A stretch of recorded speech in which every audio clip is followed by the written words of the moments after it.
कृपया चैनल को अभी सब्सक्राइब करने का कष्ट करें। एक बार पुनः हम लेकर आए हैं बहुत सुंदर सा वीडियो आप सभी के लिए। मैथमेटिक्स का ये इम्पोर्टेंट वीडियो आप देख सकते हैं, आज का साबित होने वाला है, क्योंकि जो सवाल आप देख रहे हैं यहाँ पर मैथमेटिक्स के संख्या पद्धति के, ये सवाल बहुत ही इम्पोर्टेंट और किसी भी मॉडल पेपर को आप उठाकर देखेंगे, प्रीवियस जो पेपर्स हैं एसएससी के खासकर, तो उसमें इस तरह का सवाल ज़रूर आपको मिल जाएगा।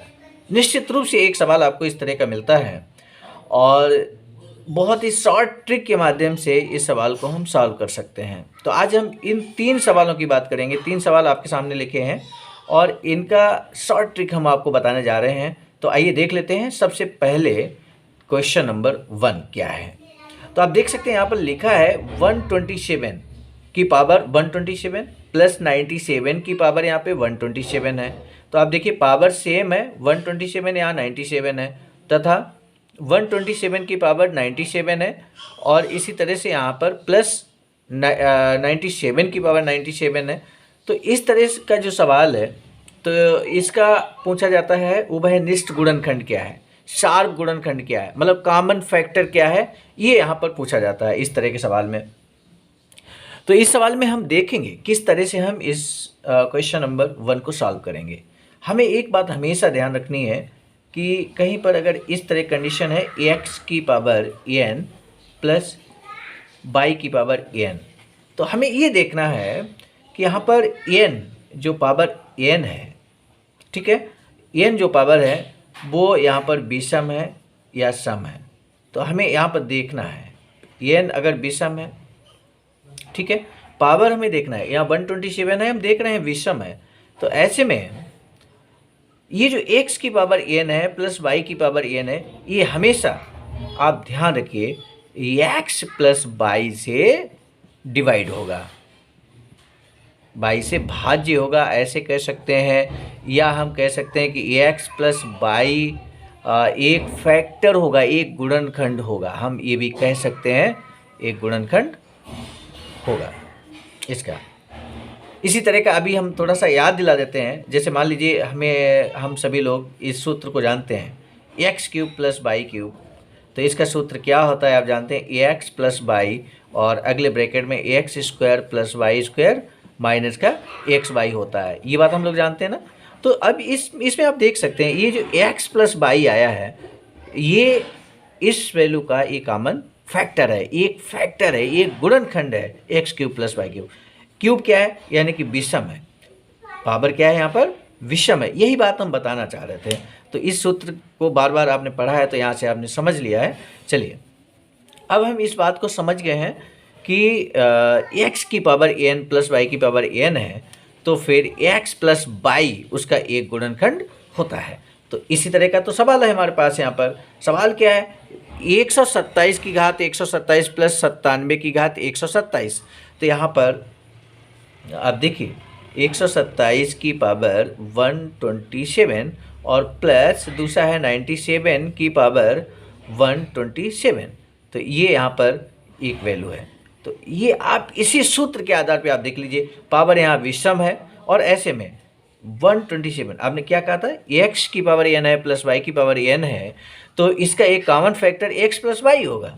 ठीक इसी तरह से यहाँ पर 127 की घात 127 प्लस 97 की घात 127 है, तो इसका मतलब x प्लस y की तरह यहाँ 127 और प्लस ये कितना है 97।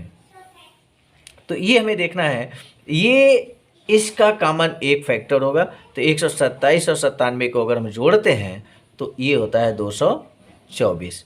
आप जोड़ सकते हैं, 224 होता है।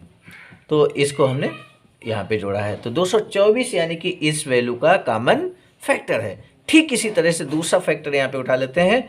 दूसरा है 127 की पावर क्या है 97 और प्लस 97 की पावर 97 है। फिर एक बार यहाँ पे आप देख सकते हैं ये जो पावर है वो विषम है, यानी कि x प्लस वाई एक कॉमन फैक्टर होगा, निश्चित रूप से कॉमन फैक्टर होगा। x प्लस वाई का मतलब यहाँ पर 127 और प्लस 97 से है, और फिर एक बार इसका वैल्यू क्या हो जाएगा 224। 224 यहाँ पर। तो इस तरह से आपने देखा, देखिए इस वैल्यू का भी एक फैक्टर 224 है, इस वैल्यू का भी एक फैक्टर यानी कि एक गुणनखंड 224 है। इसका मतलब 224 यहाँ पर क्या है, जो उभयनिष्ठ गुणनखंड है वो यहाँ पर बहुत आसानी से आपने देख लिया।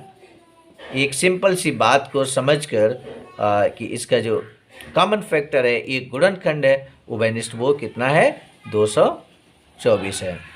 ये चूँकि हमें समझाने में थोड़ा सा वक्त लगा है, लेकिन जब इस तरह के क्वेश्चन का आप अभ्यास कर लेंगे, इसको देख लेंगे, आपके दिमाग में ये कॉन्सेप्ट फिट हो जाएगा, तो फिर आपको ये सब लिखने की आवश्यकता नहीं है। सीधे सीधे 127 97 को ऐड करेंगे, पावर देख लेंगे और बस कॉमन फैक्टर निकाल लेंगे।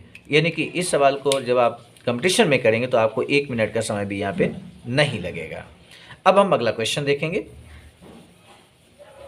क्वेश्चन नंबर यहाँ पर सेकेंड है, कुछ ऐसा ही आप देख सकते हैं। यहाँ पर थोड़ा सा परिवर्तन जरूर आपको देखने को मिलेगा। तो आप देखिए यहाँ पर क्या है,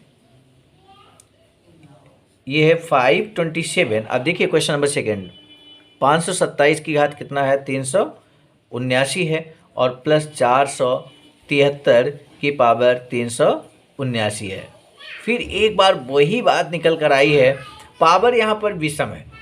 ये जो आप देखिए घात जो है एन का मतलब यहाँ पे पावर से है और ये विषम संख्या है। आप ध्यान से देख सकते हैं ये विषम संख्या है और ऐसे में x प्लस वाई से ये भाज्य होगी ये संख्या, यानी कि x प्लस वाई इसका एक कॉमन फैक्टर होगा, एक फैक्टर होगा, एक गुणनखंड होगा यहाँ पर।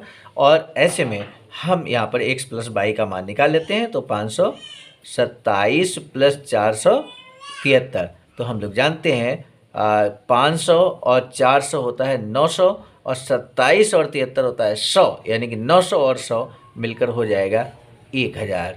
तो इस तरह से यहाँ पर 1000 से ये वैल्यू डिवाइड होगी, यानी कि 1000 इसका एक गुणनखंड है, ये कहने का तात्पर्य है। और दूसरी वैल्यू जो यहाँ पर है जिसका हमें सार्व गुणनखंड निकालना है वो है यहाँ पर 527 की पावर क्या है, 166 है, और माइनस का 473 घात 166 है। अब ये सवाल यहाँ पर आप देखिए ये जो संख्या है वो यहाँ पर सम संख्या है, यानी कि जो पावर यहाँ पर आया है वो सम संख्या है। तो हम आपको एक सूत्र याद दिलाते हैं बहुत इजी सा, जो हमेशा आप पढ़ते आए हैं, x square minus y square तो बराबर क्या होता है, एक्स माइनस वाई और एक्स प्लस वाई होता है। ठीक इसी तरह से जो भी सम संख्या होगी तो उसमें भी हम आपको बता दें एक्स प्लस वाई एक कॉमन फैक्टर होता है। जिस तरह से इस सूत्र में आपने देखा यहाँ पर यहाँ माइनस है, पावर यहाँ क्या है, सम है, सम संख्या है, तो ऐसे में एक्स प्लस वाई वहाँ पर एक फैक्टर होता है और यहाँ पर भी एक फैक्टर होगा।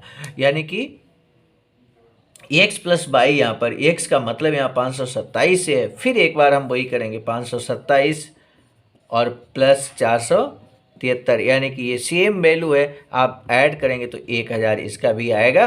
तो आपने यहाँ पे देखा कि पहली वैल्यू में भी 1000 एक फैक्टर यानी कि गुणनखंड के रूप में है, और ठीक उसी तरह सेकेंड जो वैल्यू है उसमें भी 1000 एक गुणनखंड के रूप में है, और दोनों में जो गुणनखंड कॉमन होता है उसी को तो सार्व गुणनखंड कहते हैं। तो यहाँ पर सार्व गुणनखंड क्या हो गया, बहुत आसानी से आपने यहाँ पर देख लिया, सार्व गुणनखंड है 1000, और इस तरह से ये आंसर आपने यहाँ पर निकाल लिया। अब सोच कर देखिए कि यही सवाल मान लीजिए आपको कंपटीशन में मिलता है तो आप सिर्फ इन दो वैल्यू को जोड़ेंगे और सीधे आंसर बता देंगे, कहीं कोई टेंशन नहीं, कहीं किसी तरह की प्रॉब्लम आपको नहीं आएगी। तो ये तो सवाल यहाँ पर फिर एक बहुत आसानी से आपने इस सवाल को सॉल्व कर लिया है। क्वेश्चन नंबर सेकेंड यहाँ पर हो चुका है, क्वेश्चन नंबर सेकेंड हम लोगों ने किया था अभी। अब हम क्वेश्चन नंबर थर्ड की बात कर लेंगे। क्वेश्चन नंबर थर्ड भी कुछ इसी तरह का हमें नज़र आ रहा है। आप देख सकते हैं यहाँ पर सवाल क्या है, 23 की पावर 19 प्लस 19 की पावर 19, और इसका कॉमन फैक्टर कितना होगा। देखिए पावर कितनी है आप देख सकते हैं, विषम है, तो हम इन दोनों को जोड़ेंगे कि नहीं जोड़ेंगे, यानी कि 23 प्लस 19 जोड़ दीजिए यहाँ पर, बहुत आसानी से आप समझ सकते हैं 42 होगा। और इसी तरह से दूसरा जो वैल्यू है वो क्या है, 23 की पावर 23 प्लस 19 की घात, 19 की घात यहाँ पर 23 है, ये हम लिख देते हैं। और इसका भी कॉमन फैक्टर आप देखिए पावर कितना है, विषम है, तो इन दोनों को हम जोड़ेंगे और ये क्या है 23 प्लस 19 यानी कि ये भी 42 है। तो इसी तरह से यहाँ पर हम लिख सकते हैं बहुत आसानी से कि सार्व गुणनखंड जो होगा यहाँ पर 42 होगा। बहुत आसानी से आपने समझ लिया है इस सवाल को, और इसी तरह से हम इसको कर सकते हैं।